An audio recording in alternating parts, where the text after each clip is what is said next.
വിചാരം നമ്മളെല്ലാ കാലത്തേക്കും ഉണ്ടെന്ന്.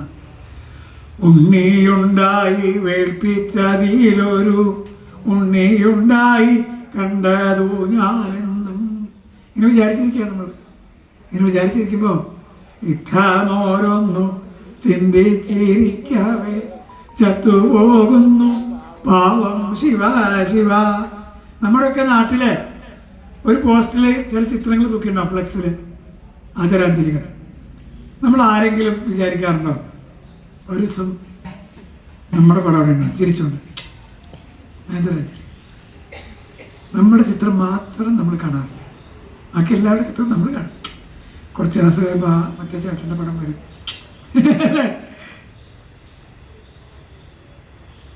ഇന്ന് നമ്മൾ ഗംഭീരനായിരിക്കാം, നാളെ ഇതൊന്നും ഇല്ലാണ്ടാവാം. വലിയ രാജകീയ പ്രൗഢിയിൽ നടന്ന ആൾക്കാരൊക്കെ ഇപ്പോൾ ആരും ഇല്ലാണ്ട് നടക്കാൻ കാണുന്നില്ലേ നമ്മൾ, അല്ലേ? മനസ്സിലായി? മാളിക മുകളേറിയ മന്നന്റെ തോളി മാറാപ്പു കേറ്റുന്നതും ഭവാൻ, 2-4 ദിനം കൊണ്ടൊരുത്തനെ തണ്ടിലേറ്റി നടത്തുന്നതും ഭവാൻ. അതുകൊണ്ട് ഇവിടെ കാണുന്നതൊക്കെ പെട്ടെന്ന് ഇല്ലാതെയാവുന്നതാണെന്നും നമുക്ക് എന്തെങ്കിലും കിട്ടിയിട്ടുണ്ടെങ്കിൽ അതൊക്കെ ഈ ഭഗവാൻ തന്നതാണെന്നും അത് ഭഗവാന് കൊടുക്കാനുള്ളതാണെന്നും നമുക്ക് തോന്നാൻ തുടങ്ങുമ്പോൾ നമ്മുടെ നഷ്ടങ്ങളൊന്നും നമ്മളെ വേദനിപ്പിക്കേണ്ടാവും. വാടകയ്ക്ക് സൈക്കിൾ എടുത്ത് ചവിട്ടാറുണ്ട് ഞങ്ങളൊക്കെ നമ്മുടെയൊക്കെ കുട്ടിക്കാലത്ത്. പുതിയ കുട്ടികൾക്ക് അത് അറിയുമെന്നറിയില്ല.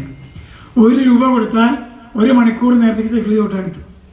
ഈ സൈക്കിൾ ചവിട്ടിയിട്ട് തിരിച്ചു കൊണ്ട് കൊടുക്കുമ്പോൾ ഒരു സങ്കടവും നമുക്ക് തോന്നിയിട്ടില്ല. കാരണം അത് നമ്മുടെ എല്ലാം നമുക്കറിയാം.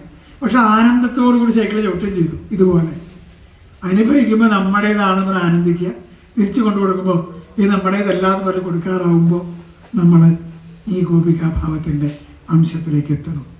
നമുക്ക് കിട്ടിയതെല്ലാം ഈ ഭഗവാന്റെ സമ്മാനാണെന്ന് അറിയുമ്പോൾ, ഞാൻ എന്തെങ്കിലും ആയി എന്ന് ആരെങ്കിലും പറയുമ്പോൾ അതൊക്കെ ഭഗവാന്റെ ആണെന്ന് പറയുമ്പോൾ നമ്മൾ ഈ ഗോപികാഭാവത്തിലേക്ക് വരികയാണ്.